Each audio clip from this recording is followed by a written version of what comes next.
Bon matin tout le monde, bienvenue dans On Jase de chasse de pêche de plein air avec moi-même, Steph Monette. J'espère que vous allez bien, j'espère que vous avez passé une bonne journée hier. C'est-tu un temps de bouette le matin? Ça n'a pas de bon sens. Hein? Moi là, ça me dérange pas qu'il neige, mais s'il mouille, amène-moi le printemps, puis ça presse en sac à mouille. Ça aurait pu faire une rime un matin, mais je l'ai pas fait. Mais ouais, c'est ça, faut vivre avec. Là. Il semblerait que le nord du Québec n'aurait pas reçu cette fameuse pluie que nous avons au sud.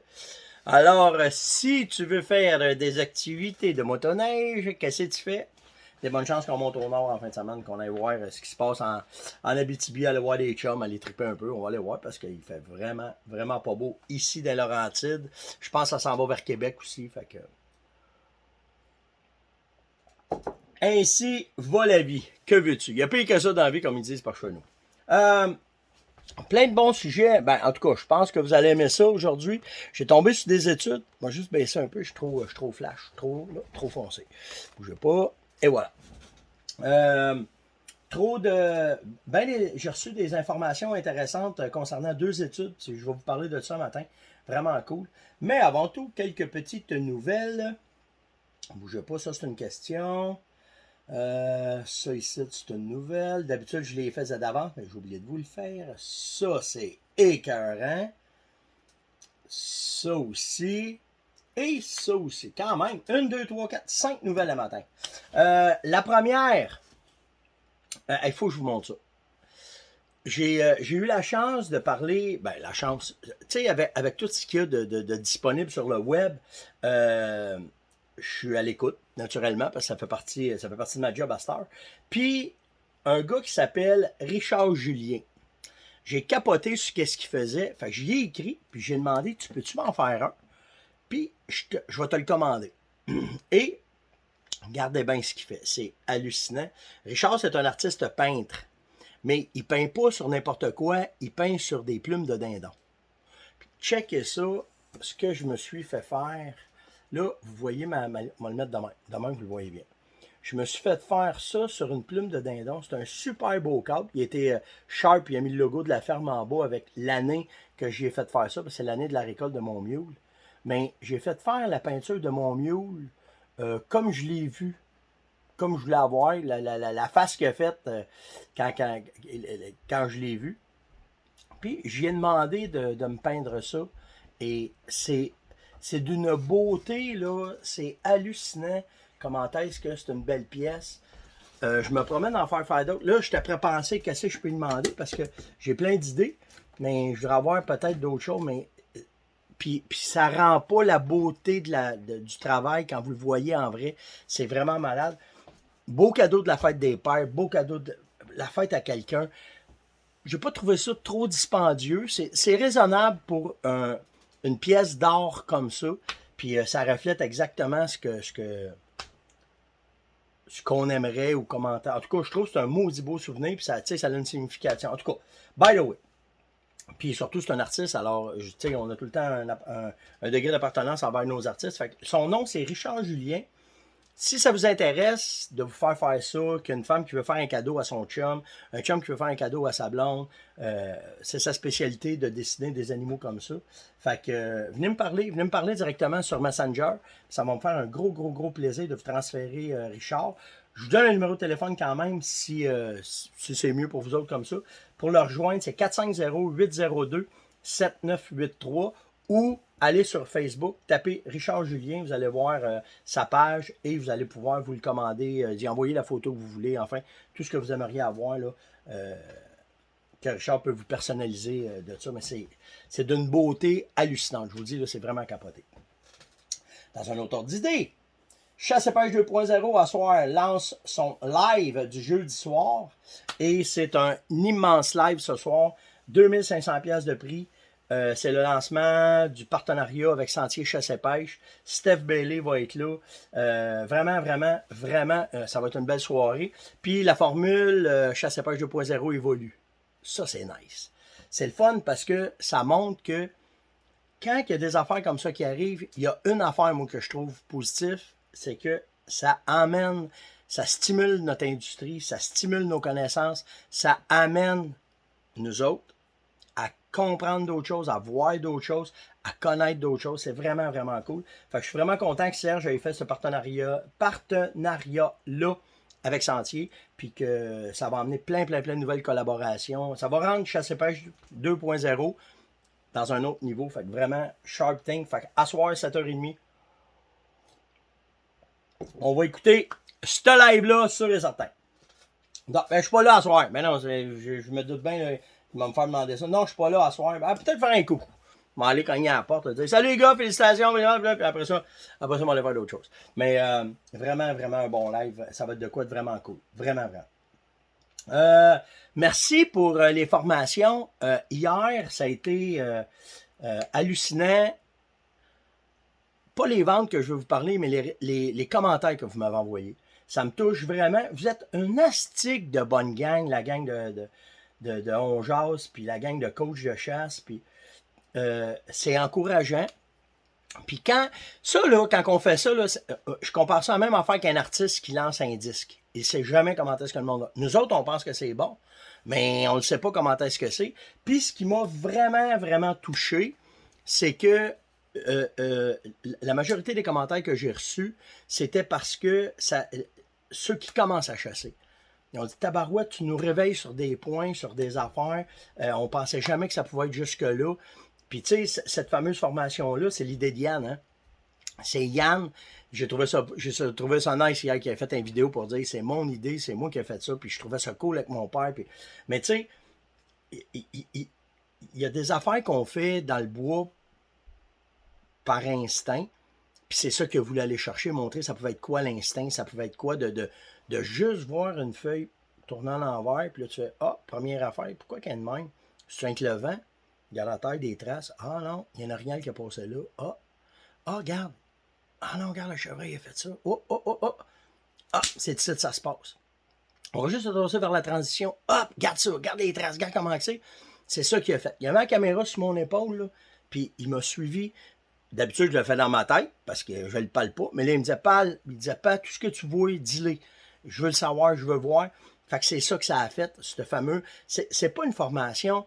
C'est comme si je vous donnais accès à mon intimité quand j'étais à la chasse, comment est-ce que c'est. Puis on se promène à en faire d'autres parce qu'on a eu d'autres idées, d'autres façons de voir, d'autres façons de faire. On va développer là, jusqu'au maximum qu'on peut aller ça. Mais merci des commentaires.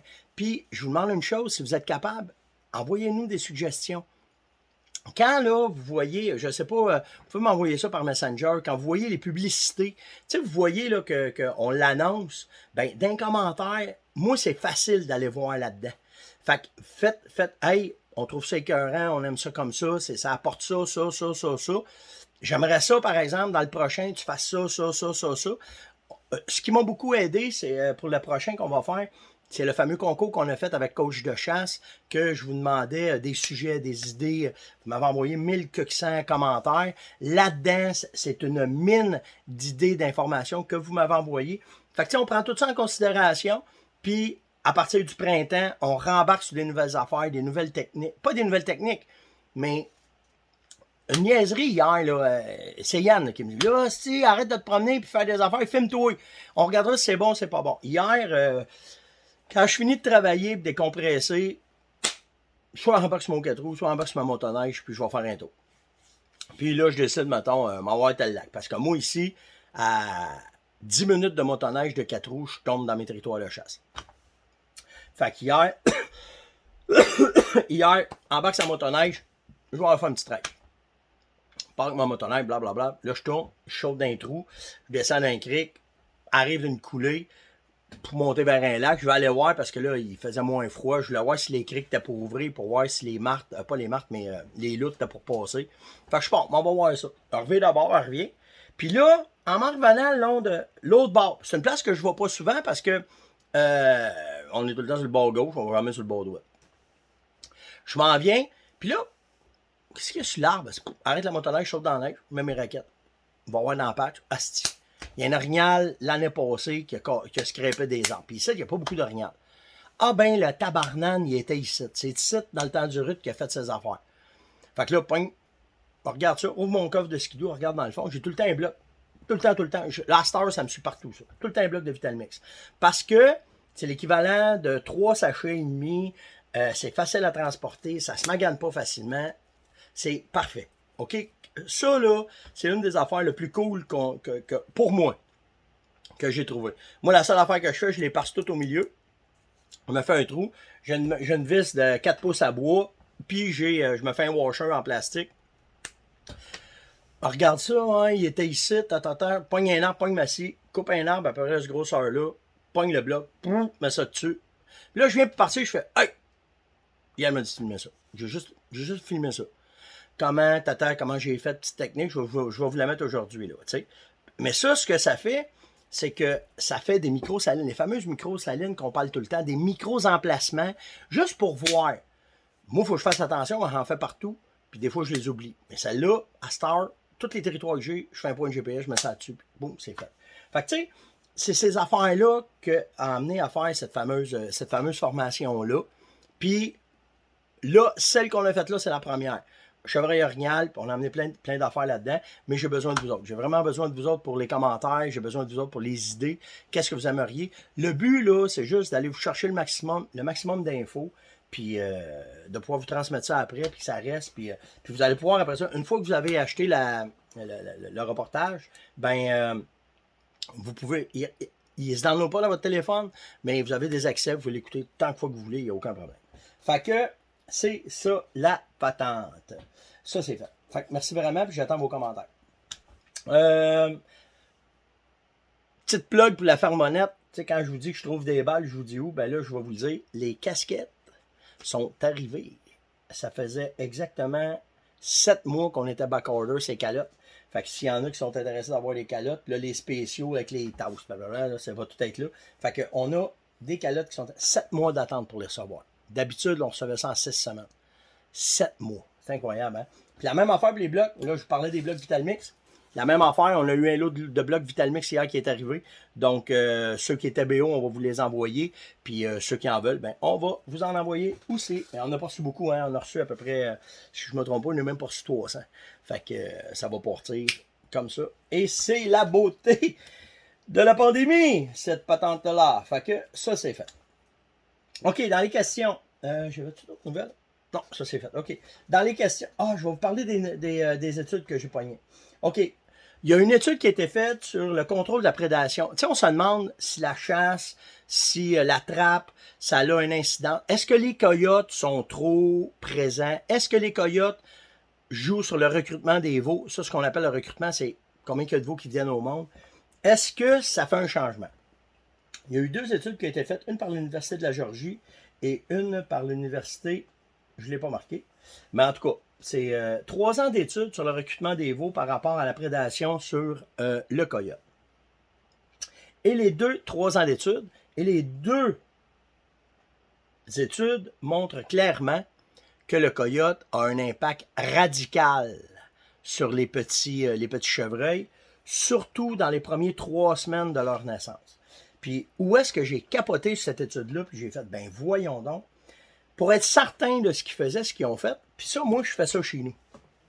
Ah bon, on faisait ça. Quand on faisait l'élevage des chevreuils, pour être capable de soigner les petits, mettre des tags, mettre les vaccins, tout arranger ça, corroyer ça dans 500 arbres, comme c'est grand chez nous, on faisait des pouponnières. Fait qu'une pouponnière, c'est, tu fais une clôture de 4 pieds, tous les petits, t'es ramasses, t'es mets là. Ce que ça fait, c'est que la femelle, elle, c'est pas une pouponnière de 2 pieds par 2 pieds, là. Ça peut avoir 200 par 200. Puis là, la femelle, elle, t'amène le petit là. La femelle, elle, ce qu'elle fait, ça prend un habitat, hein. Ça prend du grand foin, ça prend des arbres couchés, pour que les petits aillent se cacher. Puis là, les femelles, eux autres, ils le savent. Fait que les femelles, eux autres, ce qu'ils font, c'est ils étaient dans le grand parc chez nous. Puis quand c'était le temps d'aller nourrir les petits, ils arrivaient, sautaient à la clôture, 2 grandes, le petit se levait, puis ils venaient boire. C'est comme ça que ça se passe. Ils ont fait la même affaire pour le coyote. Ce qu'ils ont fait, c'est qu'ils ont fait une clôture de 4 pieds. 4 pieds, c'est juste assez pour qu'un coyote saute pas dedans, un bobcat saute pas dedans. Qu'est-ce qu'il disait? Le renard, le bobcat, puis le coyote saute pas en dedans de l'enclos. Puis ça donnait une chance aux femelles, quand ils ont accouché, de laisser les petits là. Puis ça, ils ont fait ça à l'état sauvage. Fait qu'ils ont capturé les femelles. Ils ont capturé les femelles. Ah! Ils ont réussi, eux autres. Ah ben, si bol. En tout cas, fallait que je fasse un petit clin d'œil à ça. Mais ils ont attrapé des femelles qui étaient accouplées. Ils ont fait un l'enclos de 4 pieds. En tout cas, ils ont tout réglé ça. Là, les femelles, ils ont eu des petits. Ils étaient dans cet enclos-là de 4 pieds. À l'état sauvage. Fait que les femelles pouvaient galbauder, pogner les petits, remettre dedans. C'est-tu les femelles qui ont pogné ou les petits? Je pense que ça serait plus les petits, ça a plus d'allure. Fait que, en tout cas, faire une histoire courte, ils ont regardé le taux de recrutement. Caméra de surveillance dans le bois, plusieurs, 2 ans d'études, des milliers de photos, pour arriver à constater que 2 fois plus de chevaux qui ont passé à travers le printemps à cause de cet enclos-là de 4 pieds. Parce que ce qu'il faut comprendre, c'est qu'une fois que le veau est rendu assez gros, que la main vient le nourrir, lui, capable de sauter le 4 pieds, puis il part, puis il s'en va avec sa main. C'est juste cette étape-là de 3, 4, 5 semaines qui fait qu'ils vont passer à travers. Fait que l'étude montre clairement que c'est la façon de faire, que le contrôle de la prédation est important. Puis ils ont fait la même étude avec le caribou en Alberta. Ils ont retiré 841 loups d'un secteur pour voir le recrutement des caribous, comment est-ce que ce serait. Et le taux a augmenté, je pense, c'est 47% ou quelque chose de même. OK? Mais le taux a en montant aussi. Fait que, tu sais, la prédation, ça a son utilité, naturellement, quand il y en a trop.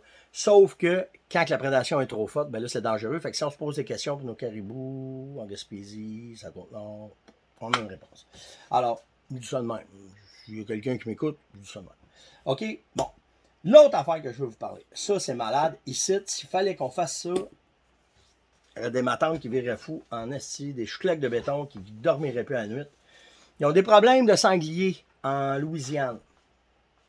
Et il faut qu'ils trouvent le moyen de contrôler ça. Il y a une affaire que je vais vous dire. Je vais finir avec ça, par exemple, parce que je trouve que c'est important que. Il y a des chouclaques de béton partout. OK?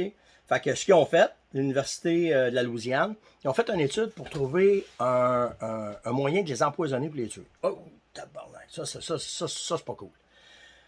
Il allait à grand contrôle de même, et il se disait, bon, ben, il faut trouver le moyen. Puis, curieusement, dans l'étude, ce qu'ils ont trouvé pour pouvoir contrôler le cheptel, on utilise ça dans le contrôle pour empêcher le bacon de pourrir, de se détériorer rapidement quand il est à l'épicerie. Ça s'appelle du nitrite de sodium. Une quantité X de nitrite de sodium dans de la nourriture fait que les cochons, quand ils mangent ça, ben c'est comme des cochons, mangent ça, pas bien longtemps après, ils tombent puis ils meurent. Fait que, ils ont tout élaboré cette recette-là. Puis, le nitrite de sodium va être utilisé pour pouvoir contrôler les populations de cochons sauvages en Louisiane à grande échelle. Fait que ça veut dire qu'ils vont mettre, c'est une boule là, qui pèse tant de poids, ça prend tant de nitrite. En tout cas, puis ils ont fait une boule de ça, fait qu'ils vont en mettre partout. Puis, ils vont essayer de contrôler les populations de cochons de cette façon-là. Sauf que les chasseurs sont en sacramouille parce que ils ont légiféré sur les dates de chasse. Ils ont mis des quotas. Là, les chasseurs disent, c'est quoi votre problème? Vous voulez les tuer massivement parce qu'ils font des dommages aux cultures. Ça coûte 50 millions par année d'assurance pour les fermiers qui ont des troubles avec ça. Puis les chasseurs disent, you, mettez-nous-les, arrêtez de nous mettre des quotas, je pense que c'est 2 par gars. Mettez-nous ça free, mettez-nous la chasse à l'année, puis on va vous régler ça. Alors, le débat est reparti entre les chouclaques de béton en Louisiane et les chasseurs là-dessus. Mais ça sonne drôle à mes oreilles, moi aussi, par exemple. Quand j'entends là, contrôle de population pour les tuer puis de faire ça massivement, c'est sûr qu'il va y avoir un impact néfaste en quelque part à un moment donné, quand l'empreinte humaine embarque là-dedans, mais que veux-tu? Mais deux petites nouvelles que ça va vous faire de quoi à jaser asseoir à la table avec votre gang, ou bien quand vous allez aller à la pêche, à la glace en fin de semaine, ou bien quand vous allez être dans le camp de chasse. Question que j'ai eue, Jean-Paul me demande, Steph, les barils pour la chasse à l'ours, faut-tu les faire avec des trous de 3 pouces? C'est pas des trous de 3 pouces, c'est des trous de 2 pouces. Puis, est-ce qu'il y a une place qu'on peut en acheter? Ben oui, JMS, distribution JMS, Eric, Éric Labranche, qui est spécialisé dans la vente de produits pour faire des appâts pour la chasse à l'ours. Ben, Éric en vend aussi des barils avec les chaînes toutes faites, toutes setup. Drette là, t'achètes le baril, mets ton sac dedans, c'est fait, les trous sont faits, tout est fait. Alors, s'il y a de quoi, ben, contacte JMS, puis Éric va pouvoir te dire combien il en reste, parce que lui aussi est pogné avec le problème de pandémie, et il est pogné avec le problème de approvisionnement. Parce que si vous vous en doutez pas, ce que je vous ai dit à matin, pour les calottes, pour les blocs de sel, pour le stock à Éric, faut pas penser parce qu'il annonce un relâchement de la pandémie que ça va s'arrêter là, puis que les fleurs vont pousser, puis qu'il n'y aura pas de trouble, là. On en a pour 2 ans à avoir des problèmes d'approvisionnement. Donc, si hier, là, j'étais supposé recevoir X nombre de palettes de stock, exemple, le souffle en pellette qu'on utilise pour faire Concentrex, puis qu'il va en avoir. Hier, il est passé à la journée à faire des téléphones, essayer de trouver ce qu'il y en avait, comment faire, essayer de trouver un moyen. Il a trouvé 10 sacs en 4 parts. 10 sacs, là, pour ça, dans le temps de le dire. Fait que, plan B. On tombe un plan B, trouver un moyen. Fait que, tu sais, ça, là, nous autres, c'est pas pire parce qu'on est capable de jouer un peu, tu sais, sur ces affaires-là. Mais, tu sais, exemple, s'ils font un gâteau à vanille avec du crémage rose, puis il n'y a plus de rose, ben, il sera plus rose, le gâteau. Il va être blanc, si, parce qu'ils sont plus capables de le faire. C'est drette vers ça qu'on s'en va, puis qu'on est dedans. Puis les problèmes d'approvisionnement, c'est pas à cause des truckers qui sont parqués à Ottawa, là. C'était prévisible que ça arriverait, puis ça s'en vient encore plus vite. Donc, je vous le redis, parce qu'il y en a plein qui m'écrivent pour savoir où je peux avoir ça, où je peux avoir ça, où je peux avoir ça. Quand vous trouvez quelque chose qui est à votre goût, si vous avez prévu faire des aménagements, si vous avez prévu aller à la chasse à l'ours, si vous avez prévu vous acheter des manteaux, des idées, ça, peu importe, quand vous le voyez, gosse pas sur 4-5$ de différence, achète-les, parce que je te le dis, même que ça soit le temps, il n'y en aura plus. J'ai eu cette discussion-là hier avec Luc Bonneville, justement, de chez Coton, de la Misport. Il est pogné dans la même affaire. Il fait des achats de fou. Barbecue Québec, Max, même affaire. Max, il a triplé ses achats pour être certain d'en avoir une certaine quantité parce qu'ils ne sont pas capables de livrer. Fait que ce soit des barbecues, des épices, tout ce que vous pensez, niaisez pas. Je vous le dis, niaisez pas. Ça va faire exactement 2 mois que je cherche de la poudre pour faire mon rechargement. J'en ai pas. Là, j'en ai trouvé 6 livres grâce à un chum que lui connaît quelqu'un qui, même qu'il revienne de la Floride, il est prêt à m'en vendre un lot. Fait que je vous le dis, c'est pas Jojo, c'est vraiment pas Jojo, cette affaire-là. C'était l'ongeance de ce matin. Il y a d'autres choses à vous parler, mais là, je t'ai préposté mon temps. C'était l'ongeance de ce matin. Likez, partagez, invitez et surtout commentez. Et pour vous aider à commenter, j'ai la question du jour. Vous trouvez ça comment d'empoisonner du gibier wild pour essayer de faire un contrôle? Parce que quand on pense qu'il y en a trop, comment est-ce que vous trouvez ça? Votre opinion là-dessus. Commentez. Passez une excellente journée. Faites attention à vous autres, malgré la mauvaise température. C'est doux, par exemple. C'est doux si il annonce moins 17 à soir. On va mettre des patins certains à soir. Faites attention à vous autres. Passez une excellente journée. On se voit demain. Ciao.